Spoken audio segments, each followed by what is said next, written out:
Well, it's 2019, we're in a brand new year, and there's going to be a whole brand new set of priorities for the Trump administration, and sometimes of the Democrats as well. Here's a perfect example. The first bill of the year reportedly is a bill to protect Israel from boycotts. In 2019, the GOP-controlled Senate will vote on whether the U.S. government has the authority to cut ties with companies that choose to boycott Israel. Essentially, the boycott banning legislation has apparently taken precedent over the ongoing government shutdown, which means voting to allow the government to punish people for boycotting Israel is more important than actually getting the government running again. Senator Marco Rubio, as the lead sponsor, the Combating BDS Act is expected to receive bipartisan support. Coincidentally, punishing corporations and individuals who support the BDS movement is a top legislative priority for AIPAC, the powerful pro-Israel lobby. Now, I don't need to tell you the seriousness of what this implies. Essentially, it's a censorship of freedom of speech. If you don't like what a company does, you can choose not to participate in it. If they want to promote the genocide of Palestinians, you can vote with your dollars and choose not to participate. Isn't it interesting that this lack of freedom of choice, which is supposedly what capitalism is all about, you know, you vote with your dollars and all that kind of nonsense, that you're free to do with your money as you choose and buy who you want to, and the market will inherently regulate itself, that this kind of mentality is coming from those who don't want you to be able to boycott Israel.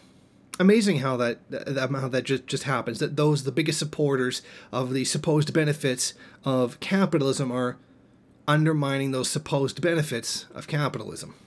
Now, this is, of course, a violation of freedom of speech. I mean, we understand that choice within the market is essentially a fundamental concept when it comes to freedom of choice within the market. It even is a form of freedom of speech. If you don't like it, you can go somewhere else kind of mentality, and that is how the market works.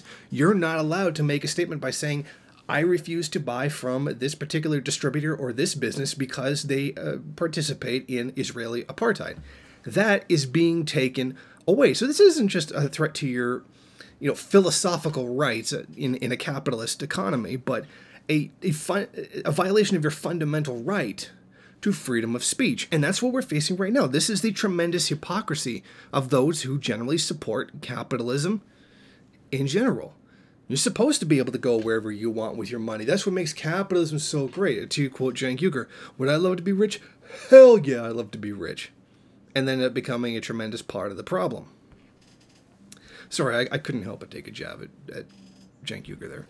For a guy who complains constantly about what capitalism does, but then turns around and defends the very system that causes it. Because that's essentially what we're looking at right here.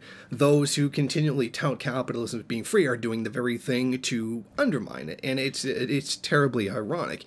And does show the amount of power that AIPAC does have within U.S. society. Because there's a great deal of businesses who want to be able to do business with Israel without being criticized for it. And because Israel is such a beacon of U.S. interests and defends U.S. interests in the Middle East, they will go ahead and write legislation like this in order to defend it. And that's why that's why we're in this situation. And that's why we have to tolerate this attack on our freedom of speech. Thank you for watching. If you like this program, then please head over to my Patreon page and set up a monthly donation. It's your donations that keep this program running. Also, if you would like, please rate, comment, subscribe, and share in various social media.